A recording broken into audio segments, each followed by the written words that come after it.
اس کو حدیث مبارکہ کی روح سے آداب معاشرت کہا گیا ہے، زندگی کے آداب کہا گیا ہے کہ تم نے زندگی گزارنی ہے کس طریقے سے۔ میں نے پہلے آپ کو بیان کر دیا ہے کہ ہمارا اسلام ایک کامل دین ہے، ایک مکمل دین ہے جی۔ اسلام میں ہر چیز سے متعلق آپ کو رہنمائی ملے گی جی، چھوٹے سے چھوٹی چیز کو بھی آپ اگر اس کے متعلق بھی پوچھیں گے نا جی، ہو سکتا ہے آپ کوئی مسئلہ مجھ سے پوچھیں، مجھے نہ پتا ہو، یہ میرے علم کی کمی ہے جی، لیکن ہمارے دین میں، قرآن میں، حدیث میں اس مسئلے کا حل لازمی موجود ہے جی۔ حضرات محترم، یہ ہمارے علاقے میں بہت سے احباب بیٹھے ہیں جی، بہت سی جگہوں پر یہ گلی کے راستوں کے جھگڑے ہو رہے ہیں جی۔ یہ میں کسی کے کہنے کی وجہ سے یہ بات نہیں کہہ رہا جی، میں بھی اسی علاقہ کا رہنے والا ہوں جی، اس وجہ سے کہہ رہا ہوں جی کہ راستہ کی وجہ سے کسی سے مت لڑو جی۔ مسلمان ہے، مسلمان کو راستہ دے دو جی، اس نیت کے ساتھ کہ آج میں اس کے لیے آسانیاں پیدا کر رہا ہوں۔ یہ بھی حدیث ہے جی، اللہ تبارک و تعالیٰ میرے لیے آسانیاں پیدا کرے گا جی۔ حضرات محترم، اس ماہ سفر کے آخر میں جی دو عرس اہم منائے جاتے ہیں جی۔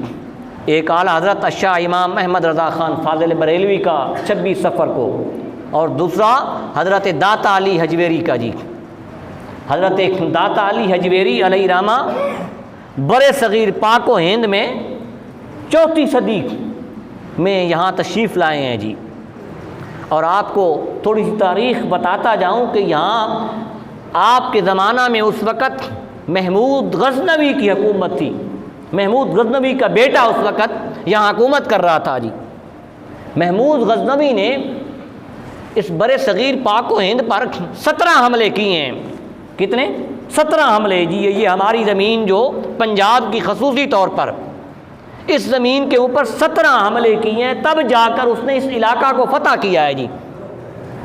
اس نے یہاں حکومت تو قائم کر لی، حکومت تو قائم کر لی، اپنا نظام حکومت تو بنا لیا، لیکن لوگوں کے دلوں کو اسلام کی طرف محمود غزنوی راغب نہیں کر سکا جی۔ محمود غزنوی کی تلوار لوگوں کے سروں سے گزرتی ہوئی وہ حکومت تو کر رہی تھی، لیکن لوگوں کے دلوں کے اوپر محمود غزنوی حکومت نہیں کر رہا تھا جی۔ یہاں ہندوؤں کی اکثریت تھی۔ حضرت داتا علی حجویری اسی زمانہ میں جب اس سرزمین کے اوپر، اس پنجاب کے خطہ کے اوپر، لاہور کے اوپر قدم رکھا تو لوگوں کے دلوں میں ایمان راسخ ہونا شروع ہو گیا جی۔ کثرت کے ساتھ لوگ اسلام میں داخل ہو رہے تھے جی۔ آج کچھ لوگ یہ اعتراض کرتے ہیں جی کہ اسلام تو تلوار کے زور پر پھیلا ہے جی۔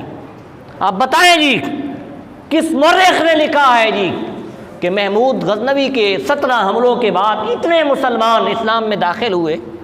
تھوڑے بہت داخل ہوئے ہوں گے جی، لیکن لاکھوں کی تعداد میں، ہزاروں کی تعداد میں کوئی آپ کو روایت نہیں ملے گی۔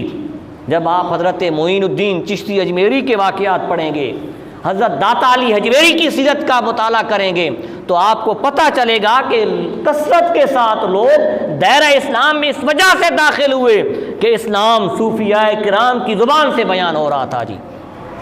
حضرات محترم، ہمارے اوپر بہت سے احسانات ہیں جی، ان احسانات میں سے ایک صوفیاء کرام کا بھی یہ احسان ہے جی کہ انہوں نے ہمارے اس خطہ میں ایمان کو پھیلایا ہے، اسلام کو پھیلایا ہے اور تبلیغ کی ہے جی۔ حضرت داتا علی حجویری جب آئے نا تو ایک صرف واقعہ بیان کر کے چاہتا ہوں جی۔ وہاں ایک پیر تھا، مشہور روایت ہے جی، وہاں پیر تھا ہندوؤں کا جی۔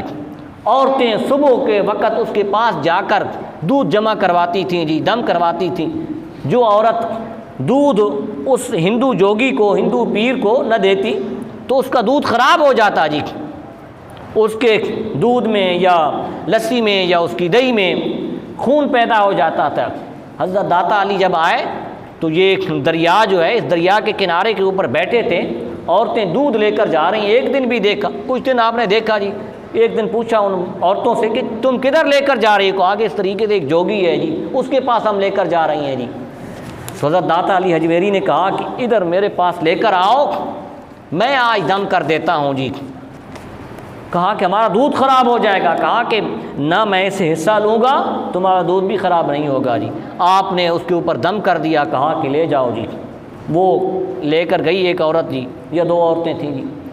اس نے دوسروں کو بتایا کہ اس طریقے سے ایک اور پیر بھی آ گیا، میں نے اسے 1 مرتبہ دم کروایا ہے جی، 1 مرتبہ دم کروایا، میرا دودھ ٹھیک ہو گیا ہے جی، کوئی خون پیدا نہیں ہوتا جی۔ وہ سب کی سب عورتیں جو تھیں لاہور کے علاقہ کی، وہ سب کی سب ایک دفعہ حضرت داتا علی اجویری کی بارگاہ میں حاضری دیتی۔ پھر اس کے بعد اس جوگی، جو ہندوؤں کا جوگی پیر تھا، اس کا کاروبار بند ہو گیا جی۔ اس کو جب پتہ چلا کہ یہاں جو ہے کوئی اللہ والا آ گیا ہے، مسلمان آ گیا ہے جی، تو وہ جوگی آپ کی بارگاہ میں آیا جی، کہا کہ تمہارے پاس کون سا جادو ہے، کون سا منتر ہے جی؟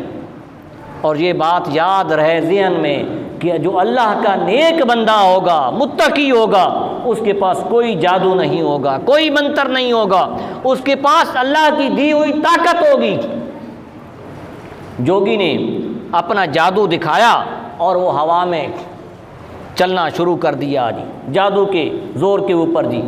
حضرت داتا علی اجویری نے اپنے جوتے کو حکم دیا، کہا کہ اس جوگی کو نیچے لے کر آؤ جی۔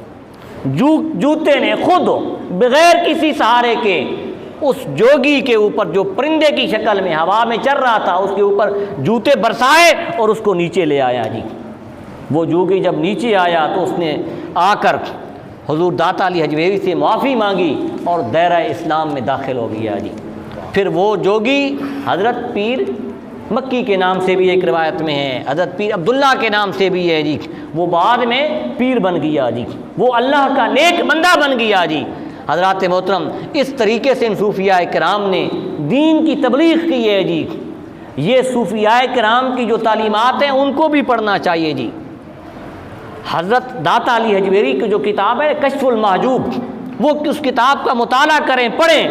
میں نوجوانوں کو کہتا ہوں جی، آج کچھ لوگ یہ سوال کرتے ہیں کہ ہمیں کوئی کتاب بتائیں جو فرقہ واریت سے پاک ہو، تعصب سے پاک ہو، جس میں اصلاح ہو، تو میں ان کو صوفیاء کرام کی کتابیں بتاتا ہوں جی۔